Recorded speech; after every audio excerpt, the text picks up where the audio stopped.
నమస్తే welcome to VBC on TV news నేను గౌతమి ముందుగా ఈనాటి ముఖ్యాంశాలు ఉగ్రవాదాన్ని సహించే ప్రసక్తే లేదని ప్రధాని మోదీ హెచ్చరిక న్యూజిలాండ్ ప్రధాని క్రిస్టోఫర్ తో భేటీ తర్వాత మీడియాతో వెల్లడి విజన్ డాక్యుమెంట్ బాధ్యత ఎమ్మెల్యేలదే అన్న చంద్రబాబు 2047 నాటికి దేశం $30 ట్రిలియన్ జీడీపీకి చేరాలని ఆకాంక్ష అవినీతికి పాల్పడితే చర్యలు తప్పవన్న పవన్ కళ్యాణ్ ఉపాధి హామీ పథకంలో 250 కోట్ల అవినీతి జరిగిందని ఆరోపణ స్టీల్ ప్లాంట్ ని బ్రతికించాలని ఎమ్మెల్యే వంశీకృష్ణ వినతి వైసీపీ సర్కార్తోనే ఆర్థిక సంక్షోభం నెలకొందని వ్యాఖ్య ప్రధానమంత్రి నరేంద్ర మోదీ న్యూఢిల్లీలోని హైదరాబాద్ హౌస్ లో న్యూజిలాండ్ ప్రధాని క్రిస్టోఫర్ లక్సన్ తో సమావేశమయ్యారు 5 రోజుల పాటు కొనసాగే అధికారిక పర్యటన నిమిత్తం లక్సన్ న్యూఢిల్లీ చేరుకున్నారు ప్రధాని మోదీ న్యూజిలాండ్ నాయకుడికి ఘన స్వాగతం పలికారు అనంతరం న్యూఢిల్లీలోనున్న హైదరాబాద్ హౌస్ లో ఇరు దేశాల ప్రధానులు భేటీ అయ్యారు అనంతరం మోదీ మీడియా సమావేశంలో పాల్గొన్నారు ఈ సందర్భంగా ప్రధాని మోడీ మాట్లాడుతూ ఉగ్రవాదాన్ని ఎట్టి పరిస్థితుల్లో సహించబోమని తేల్చి చెప్పారు 2019లో క్రైస్ట్ చర్చ్ నగరంపై జరిగిన దాడైనా 2008లో ముంబైపై దాడైనా తమ వైఖరి ఒకటే అని మోడీ స్పష్టం చేశారు ఉగ్రవాదులు వేర్పాటువాదులకు వ్యతిరేకంగా జరిగే పోరాటంలో సహకారాన్ని కొనసాగిస్తామని మోడీ వెల్లడించారు న్యూజిలాండ్లో కొన్ని శక్తులు భారత వ్యతిరేక కార్యకలాపాలకు పాల్పడుతున్న విషయాన్ని ఆ దేశ ప్రధాని దృష్టికి తీసుకెళ్లారు ఇక భేటీలో భాగంగా వాణిజ్యం రక్షణ విద్య వ్యవసాయం వంటి రంగాలపై వారి మధ్య చర్చలు జరిగాయి और उनके प्रतिनिधिमंडल का भारत में हार्दिक स्वागत करता हूं। प्रधानमंत्री लक्ष्मण भारत से लंबे समय से जुड़े हुए हैं। कुछ दिन पहले ऑकलैंड में होली के रंगों में रंगकर उन्होंने जिस तरह उत्सव का माहौल बनाया वह हम सब ने देखा। प्रधानमंत्री लक्ष्मण के न्यूजीलैंड में बसने वाले भारतीय मूल के लोगों के प्रति लगाव को इस बात से भी देखा जा सकता है कि उनके साथ एक बड़ा कम्युनिटी डेलीगेशन भी भारत आया है। उन जैसे युवा ऊर्जावान और प्रतिभाशाली लीडर का इस वर्ष रायसीना डायलॉग का मुख्य अतिथि होना हमारे लिए खुशी की बात है। फ्रेंड्स, आज हमने अपने द्विपक्षीय संबंधों के विभिन्न पहलुओं पर विस्तृत चर्चा की। हमने अपनी रक्षा और सुरक्षा साझेदारी को मजबूत और संस्थागत रूप देने का निर्णय लिया है। Joint exercise, training, port visits के साथ साथ रक्षा उद्योग जगत में भी आपसी सहयोग के लिए रोड मैप बनाया जाएगा। हिंद महासागर में मैरीटाइम सिक्योरिटी के लिए कंबाइंड टास्क फोर्स 150 में हमारी नौसेनाएं मिलकर काम कर रही है और हमें प्रसन्नता है कि न्यूजीलैंड की नौसेना का जहाज 2 दिन में मुंबई में पोर्ट कॉल कर रहा है। फ्रेंड्स, दोनों देशों के बीच एक परस्पर लाभकारी फ्री ट्रेड एग्रीमेंट पर नेगोशिएशंस शुरू करने का निर्णय लिया गया है। इससे आपसी व्यापार और निवेश के पोटेंशियल को बढ़ावा मिलेगा। डेयरी, फूड प्रोसेसिंग और फार्मा जैसे क्षेत्रों में आपसी सहयोग और निवेश को प्रोत्साहित किया जाएगा। रिन्यूएबल एनर्जी और क्रिटिकल मिनरल क्षेत्रों में आपसी सहयोग को हमने प्राथमिकता दी है। फॉरेस्ट्री और हॉर्टिकल्चर में संयुक्त रूप से काम किया जाएगा। मुझे विश्वास है कि प्रधानमंत्री के साथ आए बड़े बिजनेस डेलीगेशन को भारत में नई संभावनाओं को देखने और समझने का अवसर मिलेगा। फ्रेंड्स, क्रिकेट हो, हॉकी या माउंटेनियरिंग, दोनों देशों के बीच खेलों में पुराने संबंध हैं। हमने स्पोर्ट्स में कोचिंग और खिलाड़ियों के एक्सचेंज के साथ साथ स्पोर्ट्स साइंस, साइकोलॉजी और मेडिसिन में भी सहयोग पर बल दिया है। और वर्ष 2026 में दोनों देशों के बीच खेल संबंधों के 100 साल मनाने का निर्णय लिया गया है। फ्रेंड्स, न्यूजीलैंड में रहने वाला भारतीय समुदाय न्यूजीलैंड में सामाजिक और आर्थिक विकास में सकारात्मक योगदान दे रहा है। हमने तय किया है कि स्किल्ड वर्कर्स की मोबिलिटी, उसको सरल बनाने और इलीगल माइग्रेशन से निपटने के लिए एक समझौते पर तेजी से काम किया जाएगा। यूपीआई कनेक्टिविटी, डिजिटल ट्रांजैक्शन और टूरिज्म बढ़ाने पर भी बल दिया जाएगा। शिक्षा के क्षेत्र में हमारे पुराने संबंध हैं। हम न्यूजीलैंड की यूनिवर्सिटीज को भारत में कैंपस खोलने के लिए आमंत्रित करते हैं। फ्रेंड्स, आतंकवाद के खिलाफ हम दोनों एक मत हैं। चाहे 15 मार्च 2019 का क्राइस्ट चर्च आतंकी हमला हो या 26 नवंबर 2008 का मुंबई हमला, आतंकवाद किसी भी रूप में अस्वीकार्य है। आतंकी हमलों के दोषियों के खिलाफ कड़ी कार्रवाई आवश्यक है। आतंकवादी, अलगाववादी और कट्टरपंथी तत्वों के खिलाफ हम मिलकर सहयोग करते रहेंगे। इस संदर्भ में न्यूजीलैंड में कुछ गैर कानूनी तत्वों द्वारा भारत विरोधी गतिविधियों को लेकर हमने अपनी चिंता साझा की। 2047 నాటికి దేశం $30 ట్రిలియన్ జీడీపీకి చేరాలని ఏపీ సీఎం చంద్రబాబు ఆకాంక్షించారు. ఆంధ్రప్రదేశ్ శాసనసభలో స్వర్ణాంధ్ర విజన్ 2047 డాక్యుమెంట్పై స్వల్పకాలిక చర్చ చేపట్టారు. ఈ సందర్భంగా సీఎం చంద్రబాబు మాట్లాడుతూ నియోజకవర్గ విజన్ డాక్యుమెంట్ అమలుపరిచే బాధ్యత ఎమ్మెల్యేలదని, దాని అమలుకు ఎమ్మెల్యేలు పూర్తిగా సహకరిస్తామని స్పష్టం చేశారు.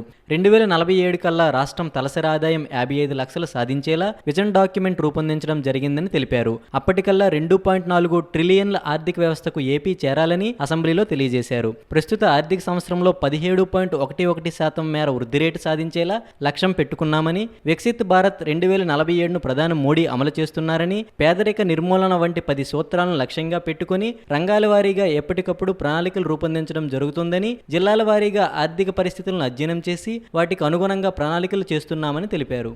ఈ రోజు మీరు చూస్తే అధ్యక్ష, అక్కడ నేను ముందే చెప్పాను, దేశంలో $18,000 పెట్టుకున్నారు. మనం అయితే 42,000 పెట్టుకున్నాం. అంటే దేశంలో పర్ క్యాపిటా ఇన్కమ్ $18,000 అయితే ఇక్కడ ఆంధ్రప్రదేశ్ లో $42,000 పెట్టుకున్నాం. అంటే జిఎస్డి పర్ క్యాపిటా ఇన్కమ్ 55 లక్షలు రాబోయే 47కు సాధించే లక్ష్యంగా ముందుకు పోతున్నాం. జిఎస్టిపి మీరు వచ్చినప్పుడు దగ్గర మీరు చూస్తే అధ్యక్ష 308 లక్షల కోట్ల రూపాయలు జిఎస్టిపి ఆదాయంగా పెట్టుకున్నాం. ఇది జరగాలంటే 15% సంవత్సరం మనం అభివృద్ధి కావాల్సిన అవసరం ఉంది. అయితే వెరీ అంబిషియస్ ప్లాన్, అసాధ్యం కాదు, ఇది సాధ్యం. మనం గాని సమర్థవంతంగా ప్రాధాన్యతలు పెట్టుకొని టెక్నాలజీ కరెక్ట్ గా ఉపయోగించుకుంటే ఇది సాధిస్తామనే ఒక విశ్వాసం ఉంది. గడిచిన 14-19 5 సంవత్సరాల కాలంలో సిఏజిఆర్ అంటే 5 సంవత్సరాల ఆవరేజ్ తీసుకుంటే 13.5% మనం గ్రో అయ్యాం. 14-19 కంటే కూడా 1.5% ఓవరాల్ గా గ్రో కావాల్సిన అవసరం ఉందని కూడా నేను మీకు తెలియజేస్తున్నా. ఇక్కడ చూస్తే అధ్యక్ష 15% గ్రోత్ సంవత్సరం 308 లక్షల కోట్ల రూపాయలు GSTP contribution, per capita income 55 లక్షలు, మ్యాక్రో టు మైక్రో అప్రోచ్. ఇక్కడి నుంచి రాష్ట్ర స్థాయి నుంచి అన్ని డిపార్ట్మెంట్ నుంచి లాస్ట్ మైల్లో ఫ్యామిలీ వరకు ఇంటిగ్రేట్ చేయాలనేది ఇందులో ప్రధానమైన లక్ష్యం. ఇక్కడ చూస్తే అధ్యక్ష మీకు ఒక ఐడియా, నేనేదో 20 సంవత్సరాలకు 23 సంవత్సరాలకు ఏం జరుగుతుందో చెప్పడం లేదు. ఇప్పుడు కూడా మీరు ఒకసారి చూసుకుంటే 23-24 అగ్రికల్చర్ అండ్ అలైడ్ 4,48,382 కోట్లు GSTP కాంట్రిబ్యూషన్. ఇండస్ట్రీ 3,19,829 కోట్లు. సర్వీస్ సెక్టర్ 5,47,339 కోట్లు. మొత్తం కలిసి 14,22,094 కోట్లు. మొత్తం పర్సంటేజ్ వచ్చి గ్రోత్ వచ్చి మీరు చూస్తే 8.6%. అదే మరి పర్ క్యాపిటా GSTP 2,66,995 రూపాయలు. అదే ఈ సంవత్సరం 24-25 తెలుగుదేశం ఈ యొక్క ఎన్డీఏ కూటమి అధికారంలో 9 నెలలు ఉంది. ఈ 9 నెలల్లో మీరు చూస్తే అగ్రికల్చర్ అండ్ అలైడ్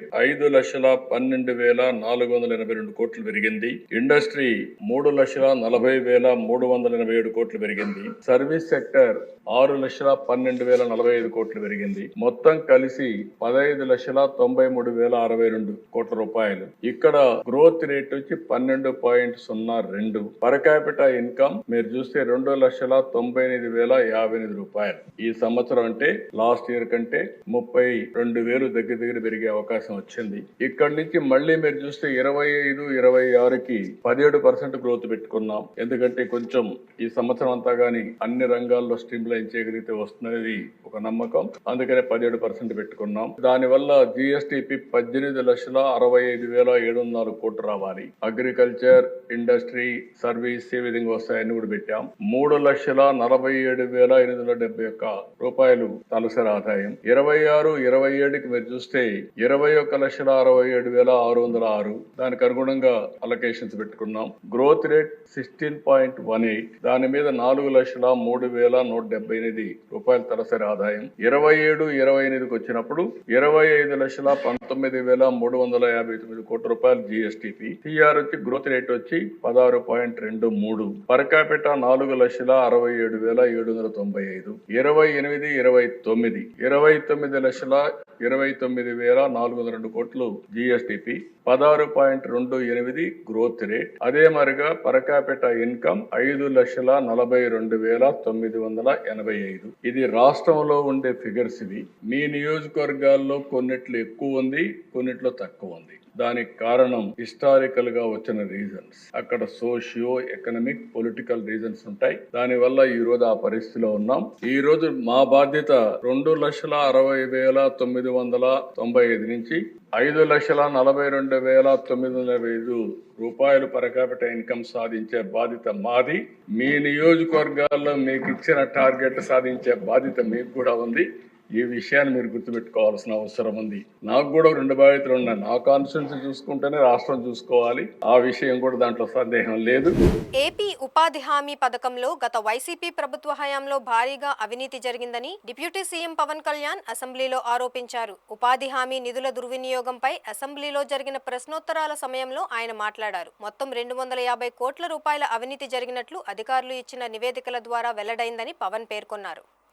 దాంట్లో 24-25కి 250 కోట్ల అవినీతిని ఉంది అనేది చేశారు. ఇదంతా కానీ ఇది ప్రాజెక్ట్ డైరెక్టర్ పీడీ చూసిన తర్వాత 71 కోట్ల మటుకే out of 250 crores only 71 crores recover చేయాలి అనేది ఆయన ఆర్డర్ చేశారు.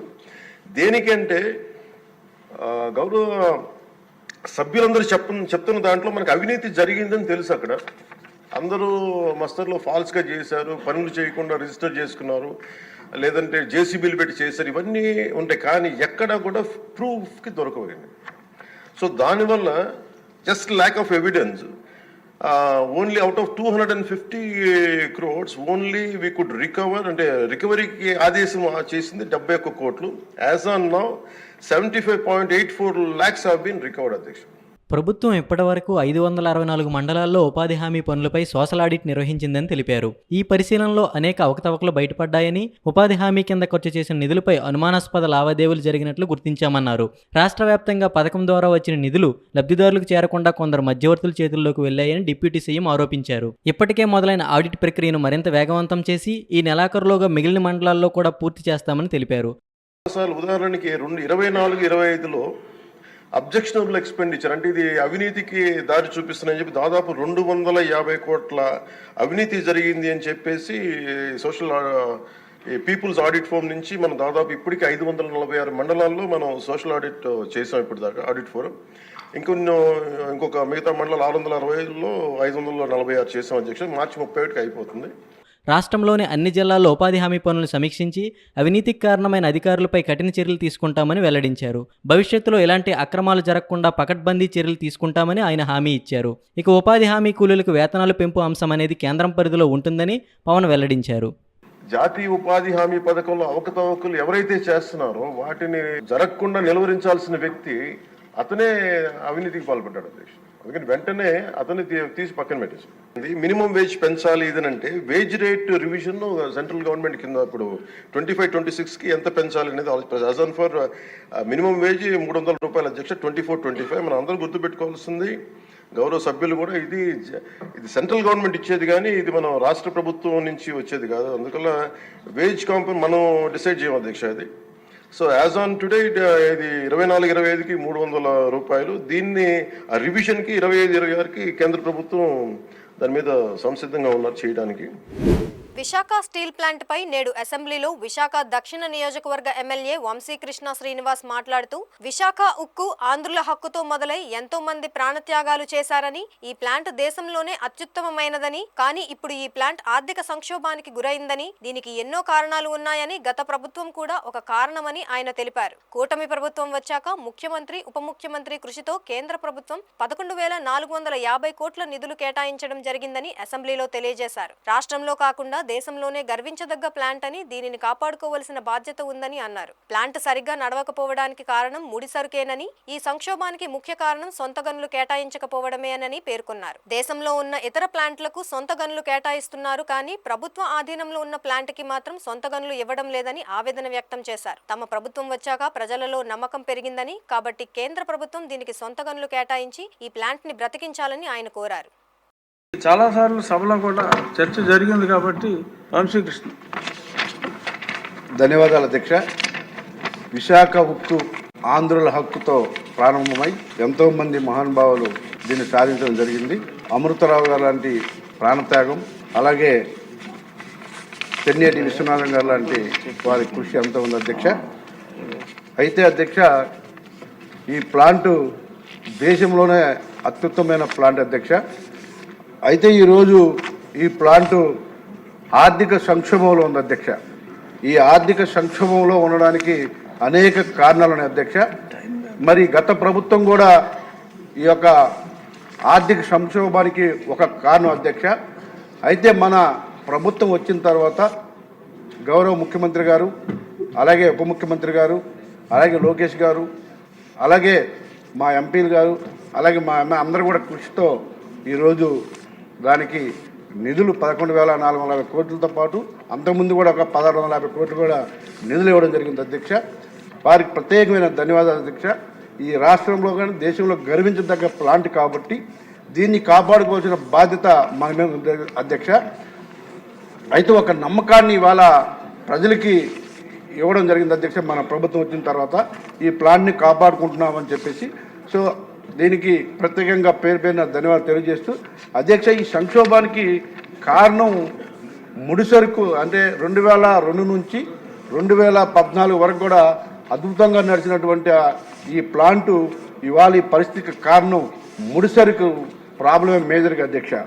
అలాగే ఇవాళ మన రాష్ట్ర ప్రభుత్వం కూడా చాలా సపోర్ట్గా ఉంది. మ్యాంగనీస్ సపోర్ట్ కానీ, అలాగే కరెంటు సప్లైలో కానీ ఈ వివిధ రూపాల్లో మనం సపోర్ట్ చేస్తున్నప్పటికీ కూడా కేంద్ర ప్రభుత్వం గనులు ఏదైతే ముడిసరుకు ఉందో ఐరన్ ఓర్ మైన్స్, అలాగే కుకింగ్ కోల్ దీంట్లో చాలా ప్రాధాన్యత ఉంది అధ్యక్ష. Iron ore mines own mines లేకపోవడం వల్లే మేజర్గా ఇవాళ ఈ ప్లాంట్ ఇలాంటి పరిస్థితి వచ్చింది. కాబట్టి దానికి ఏమైనా అంటే ఇక్కడ ఒక దురదృష్టం ఏంటంటే అధ్యక్ష, దేశంలో ఉన్న ప్రైవేటు సంస్థలు అన్నిటికీ కూడా ఓన్ మైన్స్ గవర్నమెంట్ ఇస్తుంది అధ్యక్ష. గవర్నమెంట్ అండర్లో నడుస్తున్నటువంటి ఈ ప్లాంట్కి ఓన్ మైన్స్ లేకపోవడం చాలా దురదృష్టకరం అధ్యక్ష. దానికి ఏమైనా మనం చర్యలు తీసుకుంటున్నామా, దాన్ని కాపాడుకునే పరిస్థితులు ఉన్నాయని చెప్పేసి మీ ద్వారా మంత్రిగా నడుతున్న అధ్యక్ష. ఇవాళ ఈ ప్లాంటు కాపాడుకుంటే దేశము ఉన్నటువంటి సంపదల్లో ఇది ఒక అత్యంతమైన మేజర్ అధ్యక్ష. ఈ ప్లాంట్తో పాటు విశాఖపట్నంలో ఉన్న పోర్టులు 2 పోర్టులు అలాగే ఆ చుట్టుపక్కల ఉంటే ఎన్నో చిన్న చిన్న ఇండస్ట్రీస్ కూడా ఆధారపడిన అధ్యక్ష. దాని మీద కార్మికులు కానీ అలాగే విశాఖపట్నం ప్రజలు రాష్ట్రంలో ఎదురు చూస్తున్నారు అధ్యక్ష. దీన్ని కాపాడుకోవాల్సిన బాధ్యత మన మీద ఉంది. దీన్ని కాపాడాలని చెప్పేసి మీ ద్వారా తెలియజేస్తా ఉన్నాం. ప్రత్యేకించి మనం వచ్చిన నిధులతో ఒక నమ్మకం మన ప్రభుత్వం వచ్చింది కాబట్టి రానున్న రోజుల్లో కూడా దీనికి ఓన్ మైండ్స్ కేటాయించి దీన్ని బతికించాలని చెప్పేసి మీ ద్వారా మంత్రి గారిని కోరుతున్నాను. సార్ ఈ మంత్ ఎండ్కి స్టీల్ మినిస్ట్రీ వాళ్ళ సెక్రటరీ గారు వస్తున్నారు సార్. రివైవల్కి లేకపోతే ఎట్లా ఇంకా బెటర్గా పర్ఫామ్ చేసేదానికోసము ప్లానింగ్ కోసము ముఖ్యమంత్రి గారిని కలిసేకి వస్తున్నారు 31st ఈ మంత్న. అదే కాకుండా సెంట్రల్ గవర్నమెంట్ మనకి డబ్బులు ఇచ్చేప్పుడు కొన్ని రిక్వెస్ట్ కూడా చేసింది. ఒక వేవర్ చేయమని చెప్పి ఒక 3 yearsది power and water bills waive చేయమన్నారు. తర్వాత ఒక 450 మంది సెక్యూరిటీ లెవెల్లో అంటే హై లెవెల్లో సిఆర్పిఎఫ్ లెవెల్లో పెట్టారు. అది చాలా కాస్ట్ మోర్ దెన్ 100 కోట్లు అవుతుంది. అది కూడా స్టేట్ గవర్నమెంట్నే చూసుకోమని చెప్పడం జరిగింది.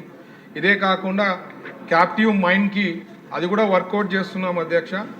ఆల్రెడీ దాని డిస్కషన్లో జరుగుతోంది. ఎన్ఎండిసితో కూడా డిస్కషన్ అవుతోంది. ఇప్పుడు ఆర్సిలర్ మిత్తల్కి ఏ రకంగా ప్లాన్ చేస్తున్నామో దీనికి కూడా వర్కౌట్ చేయడం జరుగుతోంది.